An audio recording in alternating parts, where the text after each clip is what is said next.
Story 1. The Basement Light.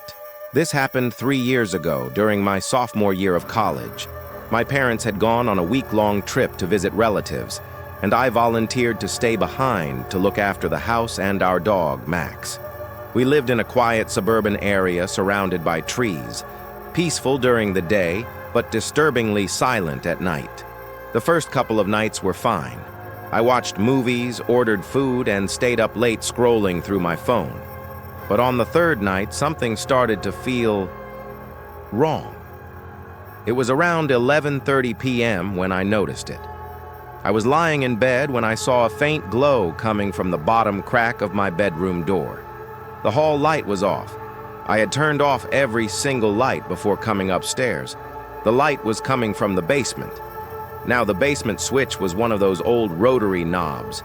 You had to turn it hard to make it click. There was no way it could just turn on by itself. At first, I thought maybe I forgot to switch it off earlier. So I went downstairs, Max walking nervously beside me. As soon as I reached the basement door, I could see the light clearly shining from under it. I took a deep breath and opened the door. The basement was empty, the light buzzing faintly. I switched it off, locked the door, and went back upstairs. But as I reached my room again, Max suddenly started growling. Low, deep, constant. His eyes were fixed on the stairs. Then I heard it. Footsteps. Soft, slow, dragging steps coming from the staircase. My blood ran cold. There was no one else supposed to be in that house. I grabbed my phone and whispered, "Max, shh." But he kept growling. I stepped quietly to my door and listened. The sound stopped halfway up the stairs. After a long silence, I heard the faint creak of the basement door closing. I locked my bedroom door and called 911, whispering the entire time. It felt like forever before the police arrived. They searched the house top to bottom but found no one. The only thing they noticed was the basement window. It was wide open, even though I was sure I had locked it. I moved back to my dorm the next day.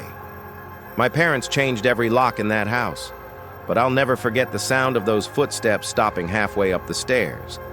Like whoever was down there realized I was awake. Story 2. The Neighbor's Window. This happened about 6 months after I moved into my first apartment.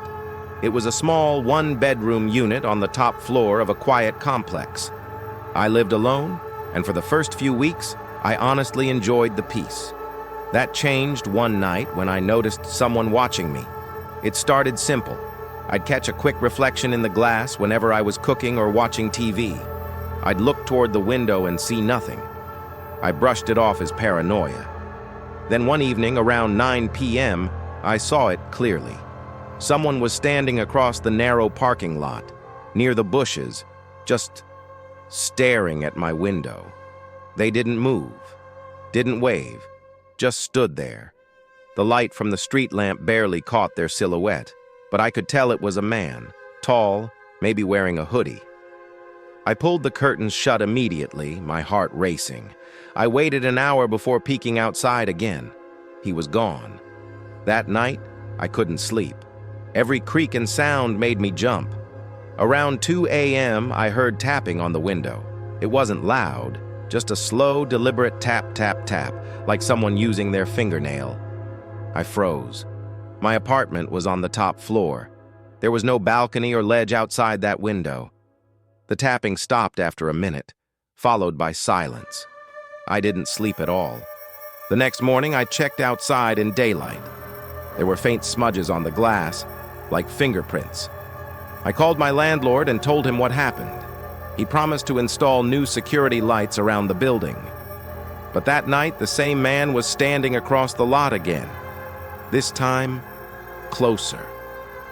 I called the police, but by the time they arrived, he was gone again.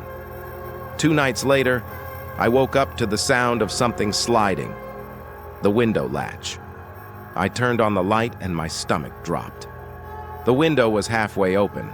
I ran out of the apartment barefoot and waited in my car until sunrise. Later that day, I found shoe prints on the ledge outside my window, fresh mud trailing up from the fire escape. The police said the prints didn't match anyone from the building. Whoever he was, he had been climbing the fire escape at night and watching me for days. I moved out a week later and never looked back. Story 3. The Attic Door. This story still gives me chills when I think about it. Back in 2021, my husband had to go out of town for work, leaving me alone in our house for 3 nights. I wasn't really scared at first. I actually liked the quiet. That changed the second night. It was around midnight. I had just finished watching a movie when I heard a soft thump coming from upstairs. We had a small attic storage space above the second floor. Just a crawl area with boxes and old decorations.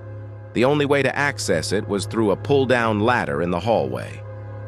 The sound came again, a slow thud, like something shifting above the ceiling.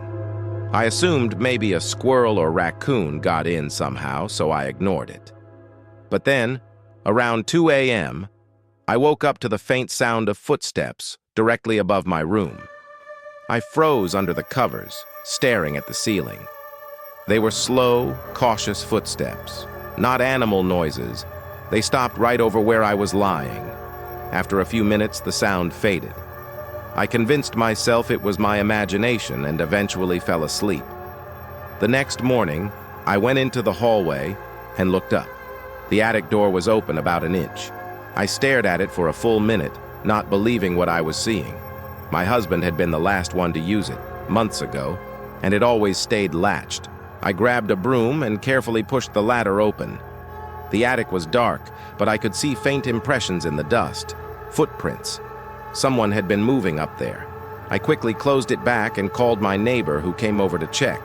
He didn't find anyone, but the attic window on the far side was slightly ajar.